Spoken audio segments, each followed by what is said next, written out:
E aí, pessoal, tudo bem? No vídeo passado, nós vimos uma nuvem grande de átomos de hidrogênio, eventualmente condensados em alta pressão, você poderia até chamar de bola de átomos de hidrogênio. E quando a pressão e a temperatura ficaram altas o suficiente, nós fomos capazes de colocar os prótons de hidrogênio, ou seja, os núcleos de hidrogênio, perto o suficiente para obter força e chegarmos à fusão, ou seja, para acontecer e liberar energia. Então, essa energia real começa a compensar a força gravitacional real. Então, agora, toda estrela, agora nós temos uma estrela aqui, ela não colapsa em si mesmo. E aí, nós temos aqui a sequência principal da estrela. Mas eu vi tudo isso no vídeo passado, e eu quero começar esta aula a partir deste ponto. Então, na sequência principal, temos o núcleo da estrela.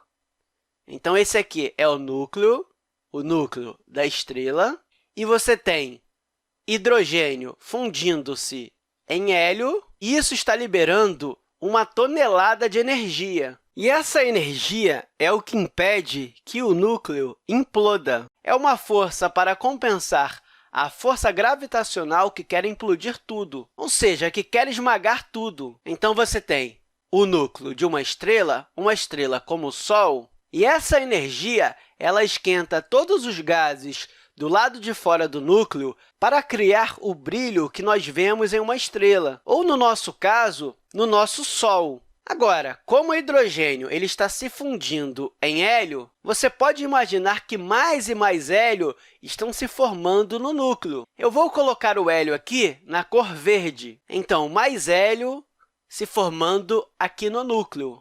Bastante hélio aqui. E quanto mais próximo você chega do centro, quanto mais altas as pressões, mais rápido esta fusão, ou seja, a ignição, acontecerá. De fato, quanto maior a massa da estrela, quanto maior a pressão, mais rápido a fusão acontece. Então, você tem esse hélio se acumulando dentro do núcleo conforme ocorre a fusão com o hidrogênio. Agora, o que vai acontecer aqui? O hélio é um átomo mais denso e ele está acumulando mais massa em um espaço menor. Então, quanto mais o hidrogênio vai se transformando em hélio aqui, o que vai acontecer é que o núcleo ele vai encolhendo. Então, deixa eu desenhar um núcleo menor aqui.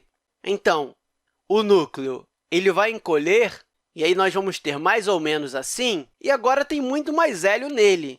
Isso tudo aqui é hélio. E a mesma quantidade de massa que estava aqui nessa esfera está agora em uma esfera mais densa, que é uma esfera de hélio. E aí vai ter muita atração gravitacional para isso. Mas as coisas podem chegar ainda mais perto disso. E nós sabemos que quanto mais perto você está de uma massa, quanto mais forte é a força da gravidade, ao invés de ter apenas uma fusão de hidrogênio ocorrendo do núcleo, agora você vai ter fusão de hidrogênio em uma casca ao redor do núcleo. Então, agora você vai ter hidrogênio fundindo-se em uma concha ao redor do núcleo. Hidrogênio fundindo-se em uma concha ao redor do núcleo. Mas deixa eu ser claro com uma coisa. Isso aqui não acontece de repente. É um processo gradual. Como nós temos mais e mais hélio no núcleo, ele fica mais denso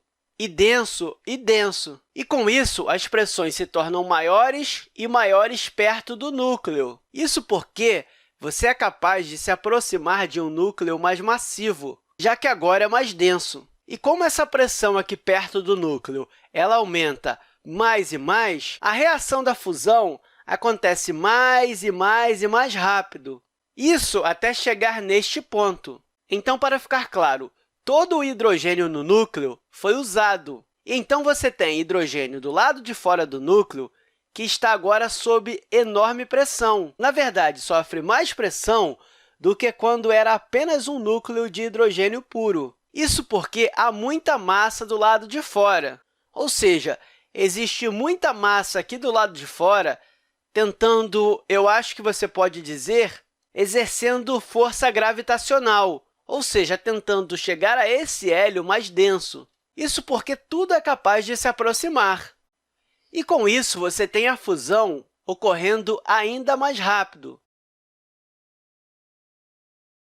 E isso está acontecendo em um raio maior. Essa fusão mais rápida em um raio maior faz com que a força libere mais energia a partir desta fusão. Isso para expulsar ainda mais as camadas externas da estrela. E, de novo, esse processo aqui é gradual. Como o hidrogênio se transforma em hélio, os fusíveis no núcleo, mesmo os que estão fora dessa área, começam a queimar mais e mais rápido. Na verdade, eu não deveria dizer queimadura, né? É melhor eu dizer que eles começam a se fundir mais e mais rápido, e por um raio maior e maior.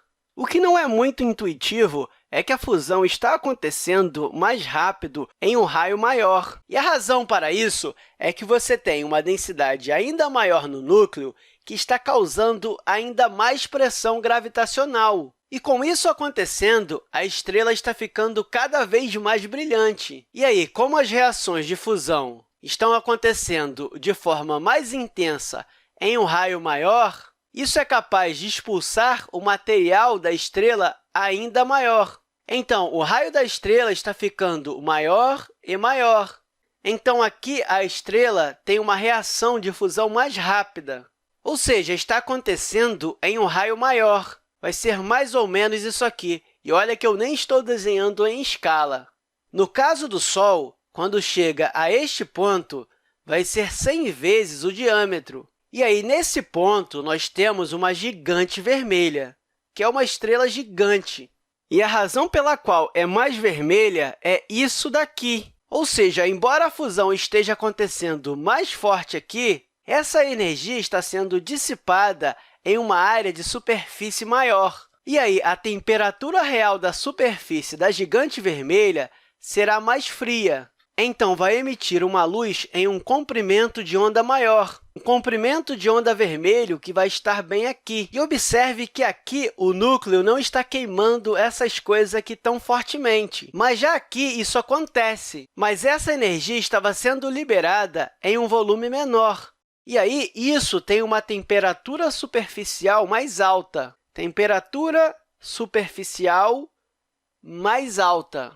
E aqui o hélio está ficando mais denso, e aí o hélio embala em si mesmo. Mas a fusão de hidrogênio aqui está ocorrendo mais intensamente, está ocorrendo de uma maneira mais quente. Mas essa superfície aqui é menos quente, porque é apenas uma área de superfície maior. Agora, isso vai continuar acontecendo, ou seja, esse núcleo aqui ele continua a manter altas pressões porque mais e mais hélio estão sendo produzidos. E esse núcleo ele continua em colapso. E, com isso, a temperatura aqui continua subindo. E lembra que nós dissemos que na primeira ignição, ou seja, a primeira fusão, ocorre em torno de 10 milhões de Kelvin. E aqui, essas coisas vão continuar aquecendo até chegar a 100 milhões de Kelvin. E agora eu estou falando de uma estrela que é tão maciça quanto o Sol. Algumas estrelas nunca serão massivas o suficiente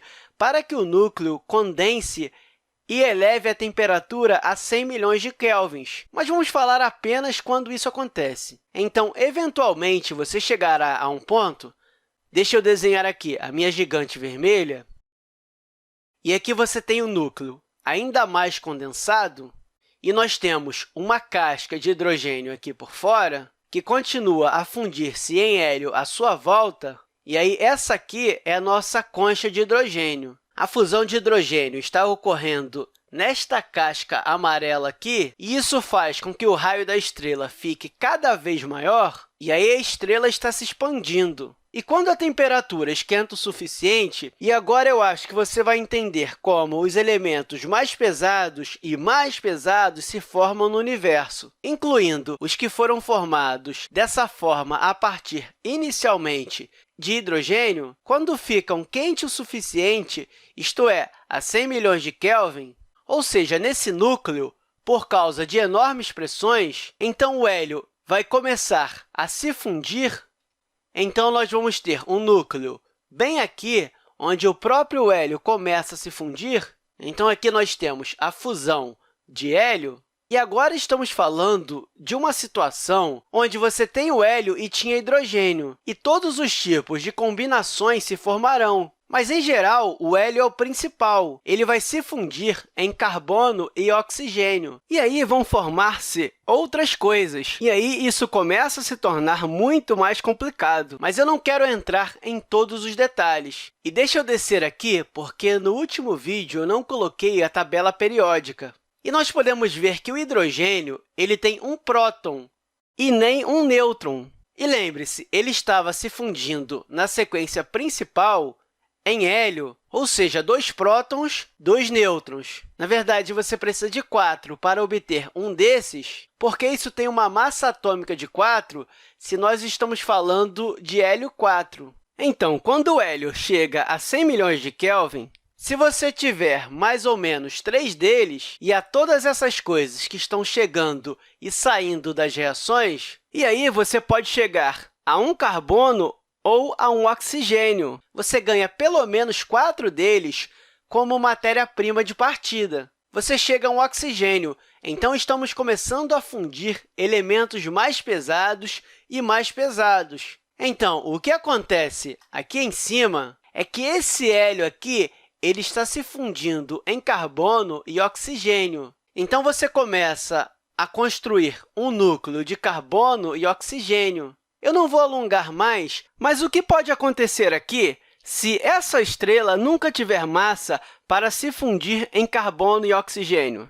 Se tiver a massa, ou seja, se for uma estrela supermassiva, eventualmente é capaz de aumentar este núcleo de carbono e oxigênio para 600 milhões de Kelvin. E, com isso, comece a fundir-se em elementos mais pesados. Mas, pensando no Sol, ele nunca terá a massa e nunca terá a pressão suficiente para se fundir em carbono e oxigênio. E esse será o assunto do próximo vídeo. Mas é isso aí, pessoal. Até a próxima aula!